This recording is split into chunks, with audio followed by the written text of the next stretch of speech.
Before the Jazzmen, you formed the Norma Miller Dancers. Will you talk about that group? Was this a group that was comprised of men and women? Boys and girls, yeah. Okay. Well, was it a very successful venture for you when you? Well, we could work. See. So you toured internationally or just nationally? Well, we toured the regular. We played Roxy.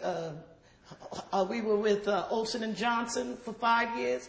You see, when you became an actor, you was much more flexible. But see, because a strike happened with the chorus girls at the Apollo Theater, they wanted $5 more on their salary. So they went on strike. As a matter of fact, you got a video of them called "I've Been Rich All My Life." Could explain everything about a chorus girl. They created a certain style of dancing, which led. They used to dance with all the great bands, so they had a style of dancing that was called jazz. Now, when they put the chorus girls out of business, they put the dance out of business. I see. When jazz changed to bebop. Right. So what I did was I took the chorus girls' dance routines and gave it to my dancers. That's how my dancers became jazz dancers, because they had all the best chorus girl routine, what I had copied from the chorus girl all these years. I used to stand on the side and do all their routines. So I was able to form my own group with a lot of good dance steps. No Lindy Hop. This is all good jazz steps. All jazz steps prior to bebop, like Count Basie, others like that. We travel a lot with Basie. We were the first black show to go into the Flamingo in Las Vegas. We were we traveled everywhere with Basie. We were Basie's favorite act. And what we did was, it became too expensive to travel with 14 dancers and wardrobe and this and that. I mean, my payroll was, I just couldn't make ends meet.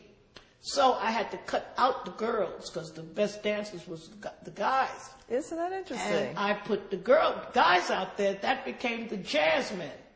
And that became Norma Miller and the Jazzmen. And that was that's that outfit. Where's that picture? I gave it to Skip. Oh, you got my picture, Skip? Only. No, that picture was the outfit I spent all my money to open a European act into New York, you know. But why were the men better dancers? They were better. Than the women? They could go in the air. Listen, my guys was called Awesome Foursome. So I had one kid that was a skater, ice skater. Where's a black ice skater going? I see. So what he did, he was able to take those steps and inaugurate it into a jazz routine. If you ever see guys really swing jazz, I had a kid with me named Billy Dotson. Oh, he was like this damn potent, thin, reedy, and could get up in the morning and take a kick all the way up to the ceiling with no warm-up. Wow. And was just a horrid person. He was talented and just a waste.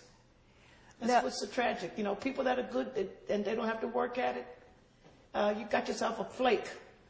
And he died. He had an early death. And one of my dancers had the first AIDS case I ever heard. He came from Iran with AIDS. Oh.